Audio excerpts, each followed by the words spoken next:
السلام علیکم محترم ناظرین، سب سے پہلے جو عبادت گاہ اللہ رب العزت کی عبادت کے لیے زمین پر بنائی گئی وہ خانہ کعبہ تھی۔ خانہ کعبہ وہ مبارک گھر ہے جس میں مغفرت و رحمت ہے، لیکن بہت سے ناظرین اس کی تاریخ سے ناواقف اور ناآشنا ہیں۔ خانہ کعبہ کب اور کس نے تعمیر کیا؟ کب اور کیوں خانہ کعبہ کو گرایا گیا؟ خانہ کعبہ کے اندر کون سا غار تھا جہاں سونے اور جواہرات رکھے جاتے تھے؟ کیوں اور کس قبیلے کے لوگ برہنہ حالت میں طواف کیا کرتے تھے؟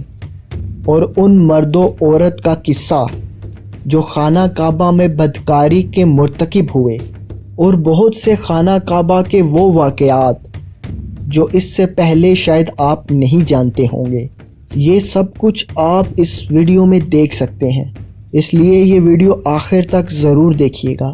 لیکن اس سے قبل مناسب ہوگا کہ آپ ہمارے چینل کو سبسکرائب کرنے اور بیل آئیکن کو دبانے کی رسم بھی ادا کر دیجئے تاکہ آنے والی مزید دلچسپ ویڈیوز آپ تک پہنچ سکیں۔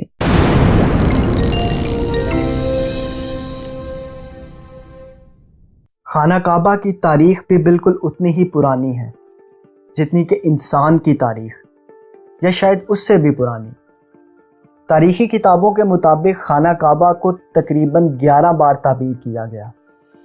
سب سے پہلے اسے فرشتوں نے تعمیر کیا، پھر حضرت آدم علیہ السلام نے، پھر حضرت شیس علیہ السلام نے، اس کے بعد خانہ کعبہ کی تعمیر حضرت ابراہیم علیہ السلام اور ان کے بیٹے حضرت اسماعیل علیہ السلام نے کی، پھر امالکا کے بعد جرہم کے بعد قصی، ان کے بعد قریش، پھر حضرت عبداللہ بن زبیر، ان کے بعد حجاج، اور حجاج کے بعد سلطان مراد رابع نے تقریباً 10,004 ہجری میں کی۔ ہم ان تمام تعمیرات کو تفصیل سے بیان نہیں کریں گے، البتہ مقام ابراہیم کی مناسبت تعمیر ابراہیم علیہ السلام کا تفصیلی ذکر کریں گے۔ کیا آپ جانتے ہیں کہ خانہ کعبہ میں کون سے پیغمبر کی قبر مبارک موجود ہے؟ جواب جانیے کچھ لمحے کے بعد۔ ابن عساکر وغیرہ نے تفسیر عزیزی میں نقل کیا ہے کہ حضرت آدم علیہ السلام جب جنت سے زمین پر تشریف لائے تو بارگاہ الہی میں عرض کیا، خدایا میں یہاں نہ تو ملائکہ کی تسبیح اور تکبیر سنتا ہوں اور نہ کوئی عبادت گاہ دیکھتا ہوں۔ آسمان میں بیت المعمور دیکھتا تھا جس کے ارد گرد ملائکہ طواف کرتے تھے۔ اللہ تعالیٰ نے ارشاد فرمایا، جاؤ جہاں ہم نشان بناتے ہیں وہاں کعبہ بنا کر اس کے ارد گرد طواف بھی کرو اور اس کی طرف نماز بھی ادا کرو۔ حضرت جبریل علیہ السلام نے وہاں اپنا پر مار کر 7ویں زمین تک بنیاد ڈال دی، جس کو ملائکہ نے 5 پہاڑوں کے پتھروں سے بھرا۔ بنیاد بھر کر نشان کے لیے ہر 4 طرف کو دیوار اٹھا دی۔ اس طرف منہ کر کے آدم علیہ السلام نماز پڑھتے رہے اور اس کا طواف بھی کرتے رہے۔ بعض روایات میں آتا ہے کہ بیت المعمور کو اس بنیاد پر رکھ دیا گیا، لیکن طوفان نوح میں بیت المعمور کو اٹھا لیا گیا اور کعبے کی جگہ اونچے ٹیلے کی طرح رہ گئی۔ لوگ یہاں آتے رہے اور برکت کی دعا مانگتے رہے۔ حضرت ابراہیم علیہ السلام جو اللہ کے نیک اور برگزیدہ پیغمبر تھے، آپ جب مکہ میں تیسری بار اپنی بیوی حضرت ہاجرہ علیہ السلام اور اپنے بیٹے حضرت اسماعیل علیہ السلام سے ملنے آئے تو اللہ نے انہیں تعمیر کعبہ کا حکم دیا۔ آپ نے حضرت اسماعیل علیہ السلام سے کہا کہ اللہ کا حکم آیا ہے، تو آپ نے فرمایا حکم کی اطاعت کیجیے۔ دونوں باپ بیٹے نے خانہ کعبہ کی تعمیر کا آغاز کیا۔ حضرت اسماعیل علیہ السلام پتھر لاتے جاتے اور حضرت ابراہیم علیہ السلام اسے بناتے جاتے۔ جب تعمیر ذرا بلند ہوئی تو حضرت اسماعیل علیہ السلام ایک پتھر اٹھا کر لائے تاکہ اس پر کھڑے ہو کر تعمیر کر سکے۔ اسی پتھر کو مقام ابراہیم کہا جاتا ہے۔ دونوں باپ بیٹا دعا کرتے جاتے تھے کہ اے پروردگار ہم سے قبول فرما، تو سننے والا اور جاننے والا ہے۔ انہوں نے اس گھر کی تعمیر نہ مٹی سے کی نہ چونے سے، بلکہ بس پتھر پر پتھر رکھتے چلے گئے، اور نہ ہی کعبہ کی چھت بنائی گئی۔ حضرت ابراہیم علیہ السلام نے حجر کو بیت اللہ کے پہلو میں حضرت اسماعیل علیہ السلام کی بکریوں کا باڑا بنایا تھا، اور اس پر پیلو کی چھت تھی۔ پہلے بیت اللہ کی جگہ ایک ٹیلا تھا جسے اکثر سیلاب ادھر ادھر کاٹتا رہتا تھا۔ اس کے بعد حضرت جبریل علیہ السلام ایک پتھر کو پہاڑ سے لائے تاکہ اسے بطور علامت رکھ سکیں۔ آپ نے اسے اس مقام پر رکھ دیا جہاں وہ اب قائم ہے۔ حضرت ابراہیم علیہ السلام ہر سال حج کے لیے آیا کرتے تھے۔ بعد ازاں تمام انبیاء اور ان کی امتیں حج کے لیے آیا کرتی تھی۔ روایت ہے کہ خانہ کعبہ کی تعمیر 5 پہاڑوں کے پتھروں سے کی گئی: طور سینا، طور زیتا، لبنان، جودی اور ہیرا۔ حضرت ابراہیم علیہ السلام نے کعبہ کے 2 رکن رکھے، رکن اسود اور رکن یمنی۔ خانہ کعبہ میں کون سے پیغمبر کی قبر مبارک موجود ہے؟ حجر اسماعیل اس دیوار کو کہتے ہیں جو نصف دائرے کی شکل کی ہے۔ حضرت عائشہ کی روایت کے مطابق یہ مقام پہلے خانہ کعبہ کا حصہ تھا۔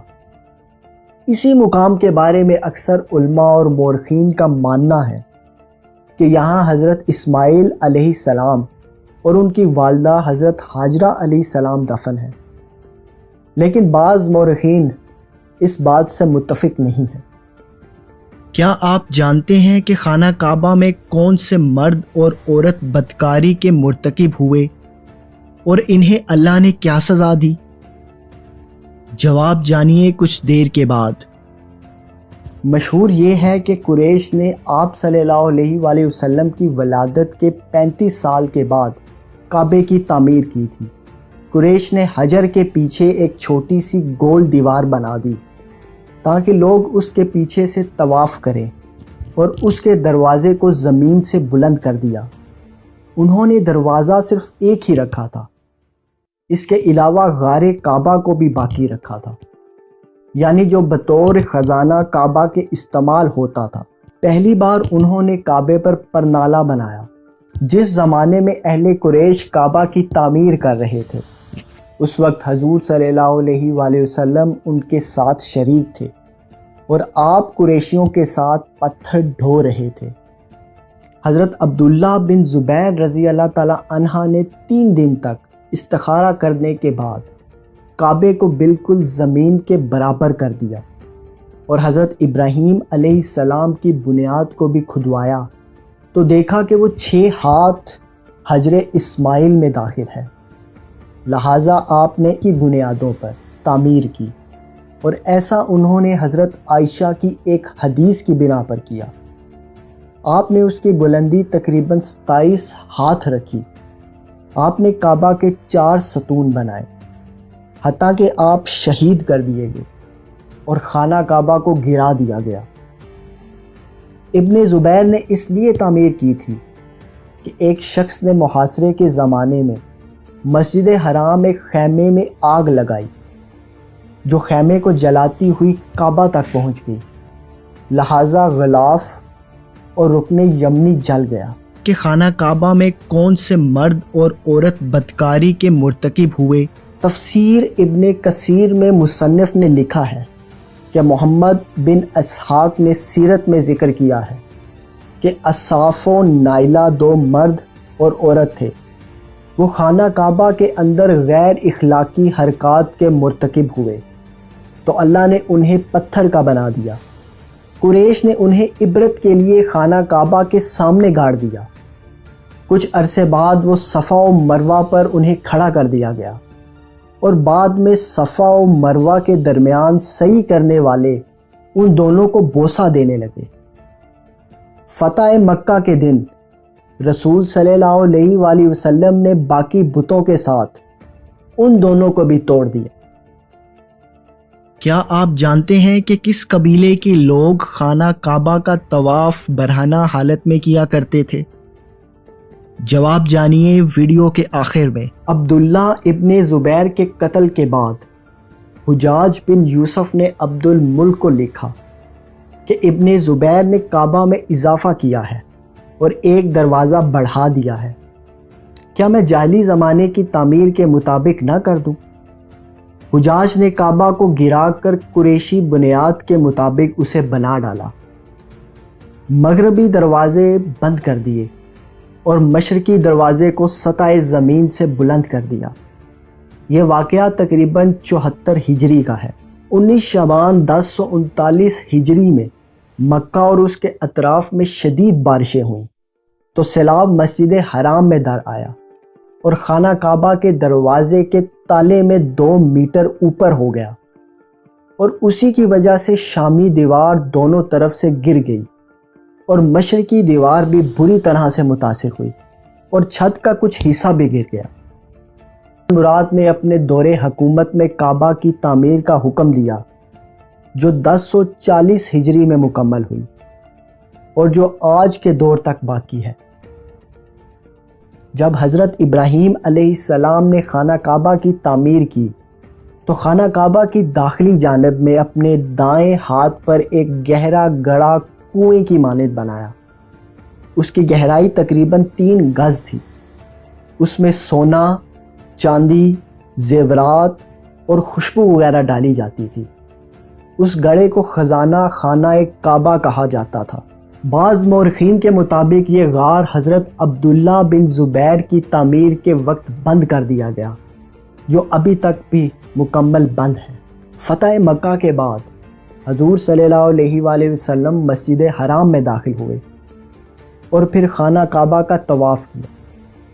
اس کے بعد حضور صلی اللہ علیہ وآلہ وسلم خانہ کعبہ کے اندر داخل ہوئے اور خانہ کعبہ کے گرد تقریباً 360 بت رکھے ہوئے تھے۔ آپ ایک ایک بت کی طرف چھڑی سے اشارہ کر کے یہ پڑھتے جاتے: جا الحق وزحق الباطل، اور بت منہ کے بل اوندے گر جاتے۔ ازرقی نے حضرت ابن عباس کی روایت درج کی ہے کہ بنو عامر وغیرہ خانہ کعبہ کا طواف بغیر کپڑوں کے کیا کرتے تھے، مرد دن میں اور عورتیں رات میں کیا کرتے تھے۔